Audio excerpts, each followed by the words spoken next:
കഴിഞ്ഞ ഉടനെ ബ്ലൗസിന്റെ പുറത്തൂടെ കണ്ടു കഴിഞ്ഞ ഉടനെ എന്തോ വലിയ സംഭവമായിട്ട് കാണുന്നത്. നമ്മുടെ വീട്ടിൽ അമ്മമാരൊക്കെ, എന്റെയൊക്കെ വല്യമ്മച്ചിമാർ അങ്ങനെ അവരൊക്കെ നടന്നിട്ടുള്ള ഒരു ബ്ലൗസും അടിയിലൊരു കൈലി കൊടുത്തിട്ട അതിനകത്ത് ഇത് കാണും അവരുടെ. അപ്പൊ പറയോ, ഈ പറയുന്ന വീട്ടുകാരുടെ വീട്ടിലും കാണും അങ്ങനെയുള്ള. അത് കാലമൊക്കെ എത്രയോ മാറി. ആ നൂറ്റാണ്ടാണ് ഇപ്പോഴത്തെ നൂറ്റാണ്ട്. ശരിയാണ്, എല്ലാവരും വീട്ടിലുള്ള സ്ത്രീകൾക്കൊക്കെ ഉണ്ട്. പക്ഷെ അത് വെച്ചാൽ ആൾക്കാർ അത് നാലാളെ കാണിക്കേണ്ട രീതിക്ക് കിടക്കേണ്ട യാതൊരു കാര്യമില്ല. ഇനിയാണെങ്കിൽ ഇപ്പം നിങ്ങൾ പറഞ്ഞ പോലെ നേരെ ഈ അയ്യങ്കാളിയൊക്കെ ഒരു സമരം നടത്തിയിരുന്നു, മാറുമറിക്കൽ സമരം. അങ്ങനെ ഒരുപാട് മഹാത്മാക്കളൊക്കെ പോരാടിയ ശേഷമാണ് ഈ മറയ്ക്കാൻ സ്ത്രീകൾക്ക് അവകാശം ഉണ്ടായിരുന്നത്, താഴ്ന്ന ജാതിക്കാർക്ക്.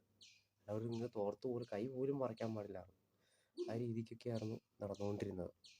അപ്പോൾ അതിനെതിരെ അയ്യങ്കാളികൾ ഒരുപാട് ആൾക്കാർ ശക്തമായി പോരാടി നേടിയെടുത്താണ് ഈ സാധനം.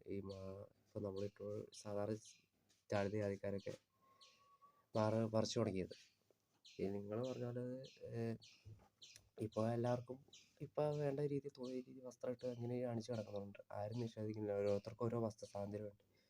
അത് നിങ്ങളുടെ രീതിക്ക് തന്നെ എല്ലാം എടുക്കണമെന്നോ അല്ല, അതുപോലെ തന്നെ എല്ലാവരും ഇങ്ങനെ മൂടിപ്പൊളിച്ച് നടക്കണമെന്നോ ആരും പറയണ്ട. അതുപോലെ തന്നെയാണ് എല്ലാവരും ഇങ്ങനെ മാറും കാണിച്ചുകൊണ്ട് ഡ്രസ്സ് സാരി ഉടുത്തിട്ട് ഡ്രസ്സ് നടക്കണമെന്ന് നിർബന്ധിക്കുന്നില്ല. പക്ഷേ ഏറ്റവും നല്ലതൊക്കെയാണെങ്കിൽ നമുക്കൊക്കെ ആ ഒരു സ്വാതന്ത്ര്യമൊക്കെയാണ് നേടി വന്ന സ്വാതന്ത്ര്യം. അത്യാവശ്യം മറിച്ച രീതി നല്ല രീതിയിൽ നടന്നു കഴിഞ്ഞാൽ ഒരു കുഴപ്പമില്ല.